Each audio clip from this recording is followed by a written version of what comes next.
আচ্ছা, মৃত্যুর পরেও কি দেহের ভিতরে আত্মার সাড়া পাওয়া একেবারেই অসম্ভব? আপনি কি বলছেন? আপনারা হিপনোটিজমের কথা জানেন তো? বাংলায় যাকে বলে সম্মোহন বিদ্যা বা যোগনিদ্রা।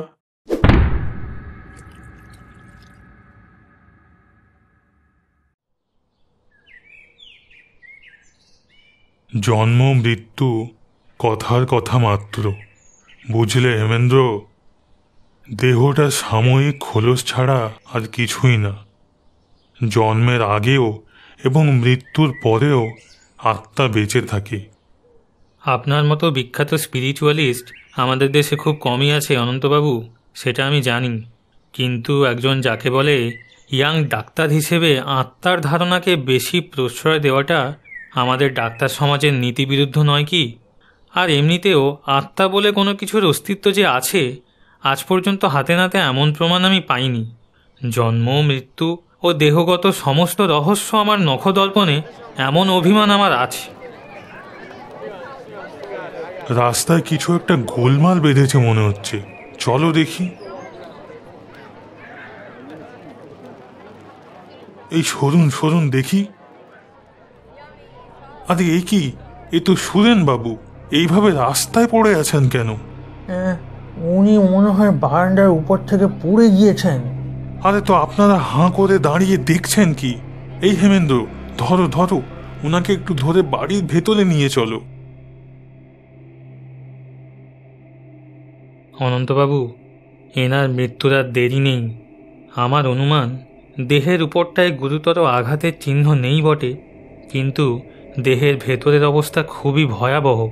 কি সর্বনাশ! তাহলে উপায়? সুরেনের স্ত্রী ছেলে সবাই যে হরিদ্বারে তীর্থ করতে গিয়েছে, বাড়িতে আর দ্বিতীয় ব্যক্তি নেই। এখন আমরা কি করব?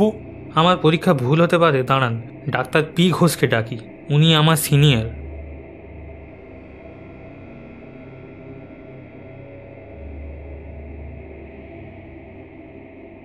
না, কোনো আশা নেই।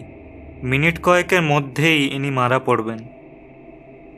অনন্তবাবু, যদি আপনার হরিদ্বারের ঠিকানা জানা থাকে তবে সুরেনবাবুর স্ত্রীকে এক্ষুনি টেলিগ্রাম করে দিন। ঠিকানা জানি, টেলিগ্রামও করে দিচ্ছি, কিন্তু আপনারা বলছেন সুরেন এখনই মারা পড়বেন।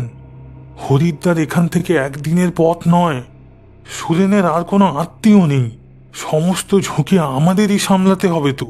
মৃতদেহ নিয়ে আমরা কি করব? মিস্টার ঘোষ, দেখুন না, আপনাদের চিকিৎসা বিজ্ঞান যদি একে কোনো রকমে আর দিন তিনেক বাঁচিয়ে রাখতে পারে। অসম্ভব! এতক্ষণে মৃত্যু ওনার দেহের ভেতরে প্রবেশ করেছে। উনি মারা পড়লেন বলে। আচ্ছা, মৃত্যুর পরেও কি দেহের ভিতরে আত্মার সাড়া পাওয়া একেবারেই অসম্ভব? আপনি কি বলছেন? আপনারা হিপনোটিজমের কথা জানেন তো? বাংলায় যাকে বলে সম্মোহন বিদ্যা বা যোগনিদ্রা। জানি, আর এও জানি যে হিপনোটিজমে আপনার দেশজোড়া খ্যাতি আছে, কিন্তু তার কথা এখন কেন? আমি এখনই সুরেনকে সম্মোহন বিদ্যায় অভিভূত করতে চাই। তাতে ফল কি হবে? সুরেনবাবু কি মৃত্যুর কবল থেকে রক্ষা পাবেন? মৃত্যুর কবল থেকে কোনো মানুষই কোনো মানুষকে রক্ষা করতে পারে না হেমেন্দ্র। তবে যোগনিদ্রার একটা আশ্চর্য মহিমা আছে, তার দ্বারা নিশ্চয়ই কিছু একটা ফল পাওয়া যাবে। সেটা যে কি তা আমিও বলতে পারছি না। তবে না থাক, আর কথায় সময় নেই। সুরেনের দিকে তাকিয়ে দেখুন, ওর শেষ মুহূর্ত উপস্থিত। সুরেন, সুরেন, ও সুরেন, সুরেন, আমার চোখের দিকে তাকিয়ে দেখো। সুরেন। কি? তোমার কি কষ্ট হচ্ছে? না। তবে তুমি কি ঘুমোচ্ছ? হ্যাঁ, আর আমায় ডেকো না। আমাকে ঘুমোতে ঘুমোতে মরতে দাও। তবে তুমি ঘুমো, কাল সকালে আবার আমি তোমাকে ডাকবো। তোমাকে সাড়া দিতেই হবে। সাড়া দেব। এখন আমি মরছি, আমাকে ঘুমোতে দাও। আপনাদের মত কি? আপনি কি ভাবছেন কাল সকালে ওনার সাড়া পাওয়া যাবে? হ্যাঁ। অসম্ভব। তাহলে আমাদের চিকিৎসা বিজ্ঞান ব্যর্থ হয়ে যাবে। বেশ, কাল সকালে নিজেই এসে দেখবেন। আসব। যদিও জানি অসম্ভব সম্ভব হবে না, তবু আপনি আমার কৌতূহল জাগিয়ে তুলেছেন। কাল সকালে আমি আসছি।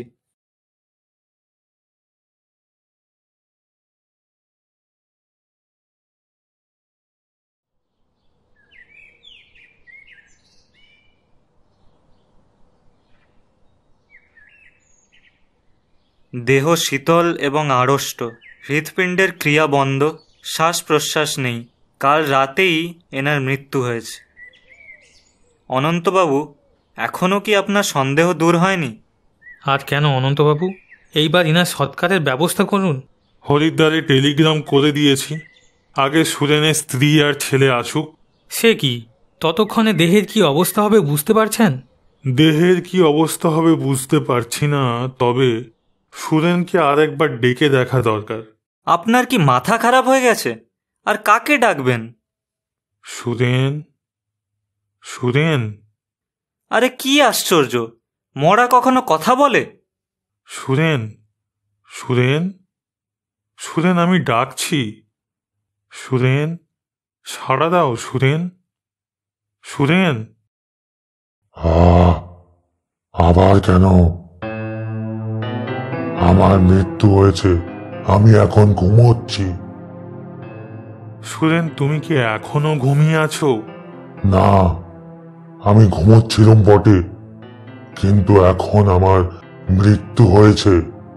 সুরেন, আবার তুমি ঘুমিয়ে পড়ো। সুরেনবাবুর কণ্ঠস্বর কেমন মনে হলো? ভয়ানক। মানুষের গলার ভেতর থেকে যে এরকম বীভৎস আওয়াজ বেরোতে পারে, এটা ধারণারও অতীত। ও তো মানুষের কণ্ঠস্বর নয়, যেন এক অমানসিক ধ্বনি মাত্র। কিন্তু ও ধ্বনি আসছে সুরেনেরই গলার ভিতর থেকে। না, সুরেনকে আর ব্যস্ত করব না, ও এখন ঘুমিয়েই থাক। বোধ হয় পরশুদিনই সুরেনের স্ত্রী এসে পড়বেন, তখন আর একবার আপনাকে ডাকবো। আসবেন তো? নিশ্চয়ই আসব। এ যে এক অজানা নতুন বিজ্ঞানের রহস্য, না এসে থাকতে পারবো না।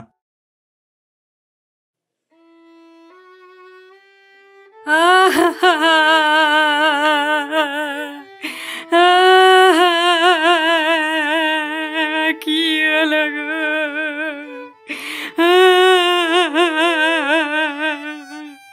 একটা জিনিস লক্ষ্য করেছেন মিস্টার ঘোষ, সুরেনবাবুর মৃত্যুর পর 5 দিন কেটে গেছে।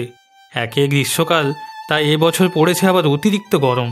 কিন্তু আশ্চর্য ব্যাপার এই যে সুরেনবাবুর গায়ের রং হলদে এবং দেহ ঠান্ডা ও কাঠের মতো শক্ত হয়ে গেল, তা একটুও পচেনি, ফুলেও ওঠেনি। হৈম বড়ই ব্যস্ত হয়ে উঠেছেন। তাহলে সুরেনকে আরেকবার জাগাবার চেষ্টা করি। সুরেন, সুরেন, সুরেন। ওগো, তাহলে তুমি সত্যি বেঁচে আছো? কথা বলো সুরেন, কথা বলো।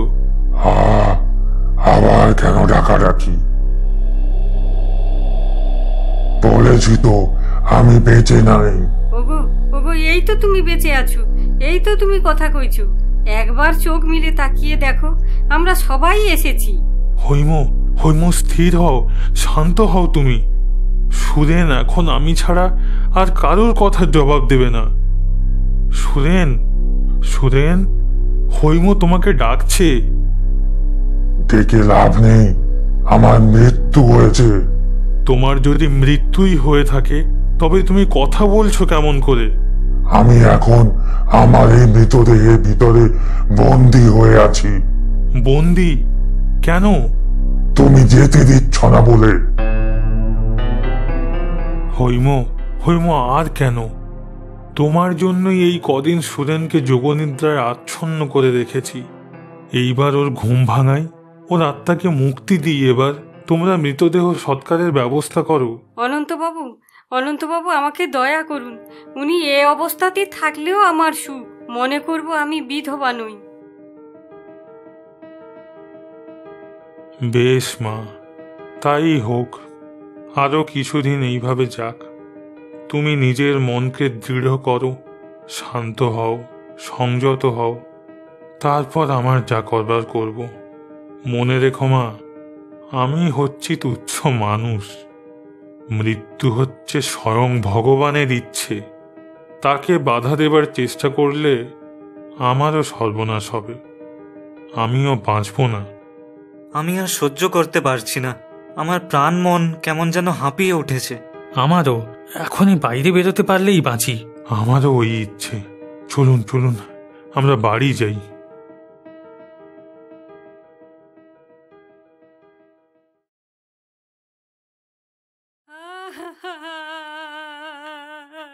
কান্না শুনেছেন? হ্যাঁ, ব্যাপার কি? আজ সুরেনের যোগনিদ্রা ভাঙাবো, তাই ওই কান্না। হৈমবতীর ইচ্ছা সুরেনের দেহ ওইভাবেই থাকুক, কিন্তু তাও কি সম্ভব বলুন তো? আমি বেশ বুঝতে পারছি আমার নিজের স্বাস্থ্য দিনে দিনে ভেঙে পড়ছে। এরকম অস্বাভাবিক উত্তেজনা আর কতদিন সহ্য হয়? প্রথম ইচ্ছা শক্তিরও তো একটা সীমা আছে। এজন্যই কি আমাকে ডেকেছেন? আপনাকেও আর ডাক্তার ঘোষকেও। তারপর আর একটা কি কথা জানেন?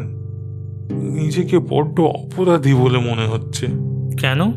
বোধহয় প্রকৃতির আইন ভঙ্গ করছি। ভগবান সুরেনের আত্মাকে যে অদৃশ্য পথে নিয়ে যেতে চান, আমি হয়েছি তার বাধার মতো। এ এক মস্ত অপরাধ। এই জন্য হয়তো আমাকে শাস্তি ভোগ করতে হবে। হয়তো একটা প্রাণহীন কুৎসিত দেহের কারাগারে বন্দী হয়ে সুরেনের আত্মাও অত্যন্ত কষ্ট ভোগ করছে।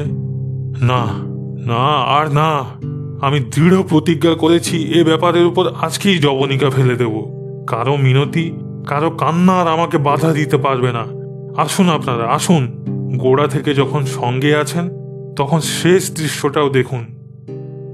সুরেন, সুরেন, সুরেন, সুরেন, জাগো, জাগো, সাড়া দাও সুরেন, আমি ডাকছি।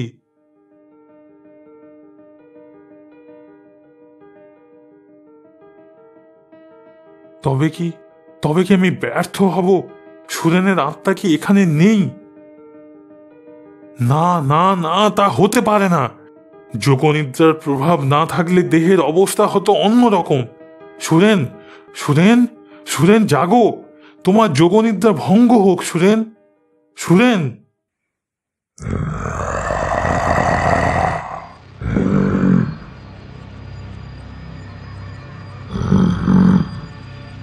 শান্ত হও ভাই, শান্ত হও। শান্ত হব? তোমরা জানো না এই দেহের নরকে কি দুঃসহ যন্ত্রণা। নিশিদিন কাঁদছি আর ছটফট করছি। মৃত্যুর পরেও একই শাস্তি। আর কেন? আমাকে মুক্তি দাও, মুক্তি দাও তুমি। তোমাকে মুক্তি দিলুম সুরেন, ভেঙে যাক তোমার যোগনিদ্রা। পর মুহূর্তে অদ্ভুত একটা শব্দ হলো।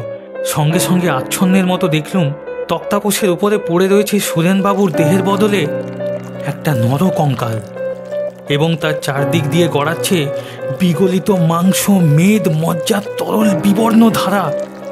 সভয়ে প্রাণপণে দৌড়ে বাইরে পালিয়ে এলুম।